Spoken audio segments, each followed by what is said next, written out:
Hi hello friends, എല്ലാ കൂട്ടുകാർക്കും നമ്മുടെ ഇന്നത്തെ നല്ലൊരു എപ്പിസോഡ് റിവ്യൂയിലേക്ക് തന്നെ സ്വാഗതം കേട്ടോ. ചാനൽ ആദ്യമായിട്ടാണ് കാണുന്നുണ്ടെങ്കിൽ ഒന്ന് സബ്സ്ക്രൈബ് ചെയ്ത് ലൈക്ക് ചെയ്ത് സപ്പോർട്ട് ചെയ്യാൻ വേണ്ടി മറക്കല്ലേ.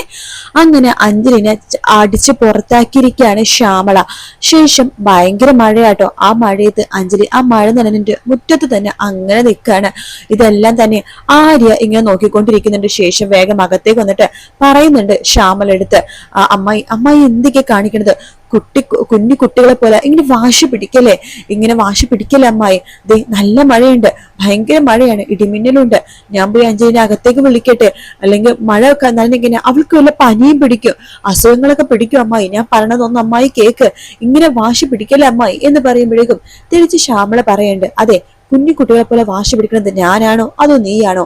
ശ്യാമളക്ക് ഒരു വാക്യുള്ളൂ, ഞാൻ പറഞ്ഞതേ നീയും കൂടി കേൾക്കാൻ വേണ്ടിയിട്ടായിരുന്നല്ലോ അവളെ അവിടുന്ന് പുറത്താക്കിയത്. ഞാനാ ഈ ശ്യാമള. അവൾ ഒരിക്കലും അകത്ത് വിളിക്കാൻ വേണ്ടിയിട്ടല്ല ഞാൻ പുറത്താക്കിയത്. മഴയും വെയിലും മഞ്ഞും ഒക്കെ വരും, അതൊക്കെ കൊണ്ട് അവിടെ ഇരിക്കട്ടെ. അമ്മായിക്ക് ബുദ്ധിമുട്ടാണെങ്കിൽ പറ, ഞാൻ പോയി വിളിച്ചോളാം അവളെ. നീ പോയി വിളിക്കണമെങ്കിൽ വിളിച്ചോ. പിന്നെ ഒരു കാര്യം, ഈ മഴയും മഞ്ഞും വെയിലൊക്കെ മാറിക്കഴിയുമ്പോഴേ തിരിച്ച് ഇതിന്റെ അകത്ത് കേറാന്നേ നീ വിചാരിക്കണ്ട എന്നിങ്ങനെ പറയണം. അമ്മായി എന്താ അമ്മായി ഇങ്ങനെയൊക്കെ പറയണത്? നോക്ക്, അഞ്ജലി അടുത്ത് നമുക്ക് കാര്യങ്ങളൊക്കെ പറഞ്ഞ് മനസ്സിലാക്കാം, നമുക്ക് എന്താന്ന് ചോദിച്ചു മനസ്സിലാക്കാം എന്ന് പറയുമ്പോ വേണ്ട, ഞാൻ എത്ര വർഷം നിന്നോട് പറഞ്ഞു എന്ന് പറയുമ്പോഴേക്കും വേഗം എന്തിനാ അവിടേക്ക് വരുന്നുണ്ട്. എടി നിനക്ക് ഒരു കാര്യം പറഞ്ഞാൽ മനസ്സിലാവരുടെ പെണ്ണെ, അതെ അഞ്ജലിയുടെ പുറത്താക്കിയിട്ടുണ്ടെങ്കിൽ അത് അവളുടെ കയ്യിലിരിപ്പ് കൊണ്ടിട്ടാണ്, മനസ്സിലായോ? അവളെ പുറത്താക്കിയതേ അവളുടെ സ്വന്തം അച്ഛനും അമ്മയാണ്, അതിന് നീ ഇടപെടാനും നിൽക്കണ്ട എന്ന് പറയാണ്. അത് കേൾക്കുമ്പോ ആര്യ പറയണ്ട്, അമ്മ ഒന്ന് കുറച്ചേരം വായടിച്ച് ഒന്ന് മിണ്ടാതിരിക്കാവോ, അല്ലെങ്കിൽ ഇതിന് മറുപടി ആയിട്ടെ ഞാൻ ചിലപ്പോ നല്ല വർത്തമാനം കൊണ്ട് പറയും. സ്വന്തം അമ്മയാന്ന് ഞാൻ ആലോചിക്കുക, പെറ്റ വയറാന്ന് പോലും ഞാൻ ആലോചിക്കില്ല. ഞാൻ മറുപടി പറയുമ്പോഴേ അമ്മ അത് താങ്ങില്ല, മനസ്സിലായോ എന്ന് പറയുമ്പോഴേക്കും ഞാൻ ഇനി ഒന്നും പറയുന്നില്ലേ, ഞാൻ കിടക്കാൻ വേണ്ടി പോവാണ് എന്ന് പറഞ്ഞിട്ട് ഇന്ദിര അകത്തേക്ക് പോവാട്ടോ.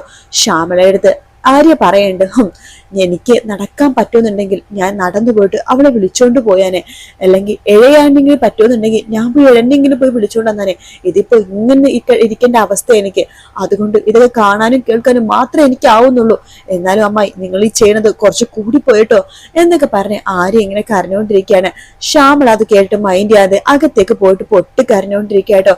അപ്പുറത്തെ റൂമിൽ ശിവരാമൻ ഇരുന്ന് കരഞ്ഞുകൊണ്ടിരിക്കുന്നുണ്ട്. ഇന്ത്യ വേഗം റൂമിൽ പോയിട്ട് ഫോൺ എടുക്കുകയാണ്. ഫോൺ എടുത്തതിന് ശേഷം വേഗം തന്നെ നമ്മുടെ ഇന്ദിരയാണെന്നുണ്ടെങ്കിൽ അനുപമേനെ വിളിക്കുന്നുട്ടോ. അപ്പൊ ആ സമയത്ത് അനുപമ ഉറങ്ങാൻ വേണ്ടി പോകുമായിരിക്കും. അനുപമ മനസ്സിലായോ, ഈ അമ്മായിയാണല്ലോ വിളിക്കണത്. ഈശ്വര, എന്തെങ്കിലും ഒരു ഗുഡ് ന്യൂസ് പറയാൻ വേണ്ടി ആയിരിക്കണേ, അല്ലാതെ ആയിരിക്കലേ വിളിക്കണത്. ഈശ്വര, ഇനി അഞ്ജലിനെ ചവിട്ടി പുറത്താക്കിയിട്ടുണ്ടാവോ? ശരിയാ, അങ്ങനത്തെ ഒരു ന്യൂസും പറയാൻ തന്നെ ആയിരിക്കണം അമ്മായി വിളിക്കണത് എന്ന് പറഞ്ഞിട്ട് ഫോൺ എടുക്കാണ്. ഹലോ അമ്മായി. എടി പെണ്ണി, നിനക്കിതൊക്കെ എങ്ങനെ സാധിക്കുന്നുടി എന്നിങ്ങനെ ചോദിക്കാണ്. എന്താ അമ്മായി, എന്താ കാര്യം? അല്ല, നിന്നെ ഞാൻ സമ്മതിച്ചിരിക്കുന്നു കേട്ടോ.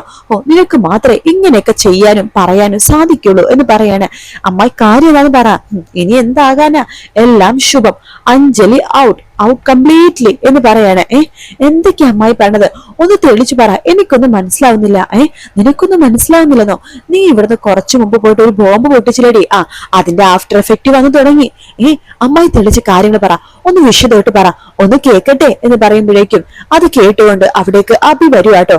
അഭി ഇങ്ങനെ അനുപമയുടെ പുറകെ നിന്ന് ഇങ്ങനെ കേട്ടോണ്ടിരിക്കാട്ടോ. ആ സമയത്ത് ഇന്ദിര പറയണ്ട, എന്താകാൻ, നീ പറഞ്ഞതൊക്കെ 100% സത്യമാണ്.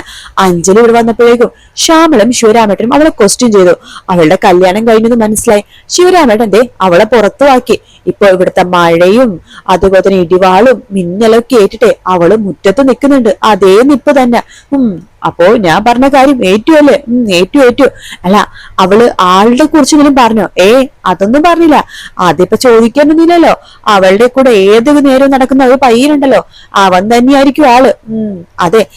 ഇനി അവളെ എവിടെയെങ്കിലും പോട്ടെ, അഥവാ അവള് ആ പയ്യന്റെ വീട്ടിൽ പോണെങ്കിൽ അങ്ങോട്ടെങ്ങനെ പോട്ടെ, എന്തായാലും ഈ വീട്ടിൽ നിന്ന് ശല്യം ഒഴിഞ്ഞു കിട്ടിയല്ലോ, അത് തന്നെ സമാധാനം. അപ്പോഴൊക്കെ അനുപമ, ഈശ്വര, ഇനി കറങ്ങത്തിരിഞ്ഞ് ഈ കുരിശ് എന്റെ തലയിൽ തന്നെ ആകോ എന്നിങ്ങനെ വിചാരിക്കാണ്. ഇന്ദിര ചോദിക്കണ്ടേ, എന്താ നീ ഒന്നും മിണ്ടാത്തത്? ഒന്നുമില്ല അമ്മായി, ഫോൺ വെച്ചോ, പിന്നെ അവിടെ നടക്കുന്ന കാര്യങ്ങളെ ഇടയ്ക്കിടയ്ക്ക് എന്നെ അപ്പപ്പ വിളിച്ച് അറിയിക്കണോട്ടോ എന്ന് പറയുമ്പോ അതൊക്കെ ഞാൻ ഏറ്റോട് പെണ്ണെ എന്ന് പറഞ്ഞിട്ട് ഇന്ദിര ഫോൺ വെക്കാണ്. അനുപമ മനസ്സിൽ വിചാരിക്കണേ, ഈശ്വര, ഇനി അർജുനെങ്ങാനും അവളെ കൂട്ടിക്കൊണ്ട് ഈ വീട്ടിലേക്ക് അങ്ങനെ വരോ? എന്നാൽ അതോടെ തീർന്നു ഈശ്വര, ഈ പണി എനിക്ക് തന്നെ പണിയാകുമോ? വെളുക്കാൻ വെച്ചത് പാണ്ടാവോ ഈശ്വര എന്നൊക്കെ പറഞ്ഞിട്ട് അനുപമ ഇങ്ങനെ തിരിയുമ്പോഴേക്കും അബി അവിടെ നിൽക്കുന്ന കാണുവാട്ടോ. അബിനെ കാണുമ്പോ അനുപമ ഒന്ന് ഷോക്ക് ആവാണ്. അബി അനുപമയുടെ അടുത്തേക്ക് വരുന്നുണ്ട്. അനുപമ ഭയങ്കര സന്തോഷത്തിലാണല്ലോ. ആർക്കോ പണി കൊടുത്ത മട്ടുണ്ടല്ലോ. അതെ, പണി കൊടുത്തു. നിങ്ങൾക്ക് വേണ്ടപ്പെട്ട ഒരാൾക്ക് തന്നെയാണ് പണി കൊടുത്തത്.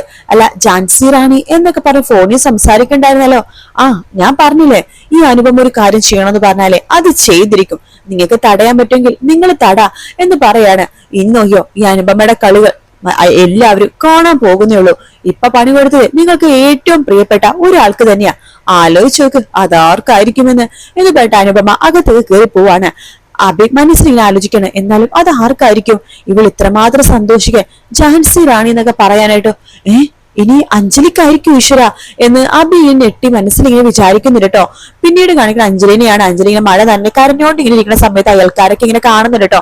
അയൽക്കാരിങ്ങനെ ഇങ്ങനെ മനസ്സിലായി, ഈശ്വര ആ അഞ്ജലി പുറത്തു തന്നെ നിൽക്കുവാണല്ലോ, പോയി വിളിച്ചാലോ എന്ന് പറയുമ്പോഴേക്കും അവരുടെ കെട്ടിയന്മാര് പറയേണ്ടത് ആ ഇന്ദിര പറഞ്ഞത് ഓർമ്മയുണ്ടല്ലോ, ആ വീട്ടിൽ നടക്കുന്ന കാര്യങ്ങളൊന്നും നമ്മൾ കാണരുതെന്ന്. പിന്നെ അഞ്ജലി ആരും വീട്ടിൽ കയറ്റി അവര് തന്നെ അഞ്ജലി നോക്കണമെന്നൊക്കെ പറഞ്ഞത് ഇന്ദിര പറഞ്ഞത് ഓർമ്മയില്ലേ?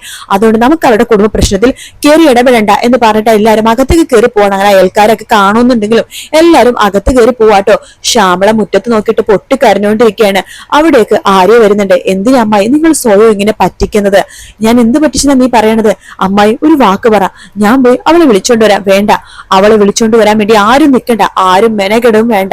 അവള് അവിടെ നിൽക്കട്ടെ, അത് അവൾ അർഹിക്കുന്നതാണ്, അവള് ചോദിച്ചു വാങ്ങിച്ചതാണ് എന്നൊക്കെ പറഞ്ഞിട്ട് ശ്യാമള വേഗം മുറ്റത്തേക്ക് പോകുവാണ്. അഞ്ജലി അങ്ങനെ തന്നെ കരഞ്ഞുകൊണ്ടിരിക്കുകയാണ്. ശേഷം അഞ്ജലിയെ നോക്കി ഒന്ന് കരഞ്ഞിട്ട് വാതില് ലോക്ക് ചെയ്യാട്ടോ. ശ്യാമളന്റെ അകത്ത് വന്നിട്ട് പൊട്ടിക്കരയുന്നുണ്ട്. ശിവരാമനും അങ്ങനെ തന്നെ അകത്തൊരു റൂമിൽ നിന്ന് പൊട്ടിക്കരഞ്ഞുകൊണ്ടിരിക്കുകയാണ്. ഇതൊക്കെ കണ്ടിട്ട് ആരെയും കരയുന്നുണ്ട്. അനുപമ പുറത്തിങ്ങനെ ഇറങ്ങി കാത്തിരിക്കാട്ട് അർജുൻ വരാനായിട്ട്. അങ്ങനെ അർജുൻ വരുന്നുണ്ട്. അർജുനെ കാണുമ്പോ അനുപമേനെ കാണുമ്പോ അർജുൻ മൈൻഡ് ചെയ്യാതെ അകത്തേക്ക് പോകുമ്പോ, ഹലോ അർജുൻ, എന്താണ് ഇത് നേരത്തെ ആണല്ലോ, എന്ത് പറ്റി? കുടുംബസ്ഥനായപ്പോഴേക്കും ഉത്തരവാദിത്വമൊക്കെ കൂടിയോ? ഏട്ടത്തി എന്തൊക്കെയാ പറയണത്? എനിക്കൊന്നും മനസ്സിലാവുന്നില്ല. ഓഹോ, മനസ്സിലാവുന്നില്ലേ? ഞാൻ എന്തെങ്കിലും പറയുന്നിട്ടല്ലേ നീ ഓടിക്കേറി അകത്തേക്ക് കയറാൻ വേണ്ടി പോണത്? അതെ അർജുൻ, ഒരു കാര്യം, ഈ രഹസ്യങ്ങൾ എന്ന് പറഞ്ഞതേ നമുക്ക് എല്ലാ കാലത്തും എല്ലാരും പറ്റിച്ച് മറച്ചു വെക്കാൻ പറ്റില്ല. ഇന്നല്ലെങ്കിൽ നാളെ അത് പുറത്താകും. എടുത്ത് എന്തൊക്കെയാ പറഞ്ഞത്? അല്ല, ഞാൻ പറഞ്ഞു വന്നത് അർജുന് ശരിക്കും മനസ്സിലായിട്ടുണ്ടാകും, മനസ്സിലാവാത്ത പോലെ കാണിക്കായിരിക്കും. എല്ലാവർക്കും ഓരോരോ രഹസ്യങ്ങളുണ്ടല്ലോ. ഇപ്പൊ അർജുന്റെ മനസ്സിലും അർജുന്റേതായിട്ടുള്ള രഹസ്യങ്ങളൊക്കെ ഉണ്ടാവുമല്ലോ. അതെ, എല്ലാ കാലത്തും എല്ലാവർക്കും മറച്ചു വെക്കാൻ പറ്റില്ലെന്ന് പറഞ്ഞാണ്. ഇപ്പൊ അർജുൻ ഒളിപ്പിച്ചേക്കുന്ന രഹസ്യം ഏതെങ്കിലും കാലത്ത് പുറത്തേക്ക് വരും, അത്രേ ഞാൻ ഉദ്ദേശിച്ചുള്ളൂ. എടുത്തേക്ക് എന്തെങ്കിലും പറയാനുണ്ടെങ്കിൽ നേരെ ചൊവ്വ പറ എന്ന് അർജുൻ പറയുമ്പോ, എനിക്കൊന്നും പറയാനില്ല, പിന്നെ പറയാനുണ്ടാവുമായിരിക്കും. നിന്റെ കൂടെ നടക്കുന്ന അവൾക്ക്, ആ അഡ്വക്കേറ്റ് അഞ്ജലിക്ക്, അവൾക്ക് എന്തെങ്കിലും പറയാനുണ്ടെങ്കിൽ അതങ്ങോട്ട് കേട്ടാ മതി, എനിക്കൊന്നും പറയാനില്ല എന്ന് പറഞ്ഞിട്ട് അനുപമ അകത്തേക്ക് കയറി പോവാട്ടോ. അർജുൻ മനസ്സിൽ വിചാരിക്കുന്നു, ഈശ്വര, ഇനി അഞ്ജലിക്ക് വല്ല ആപത്ത് സംഭവിച്ചു കാണുമായിരിക്കോ?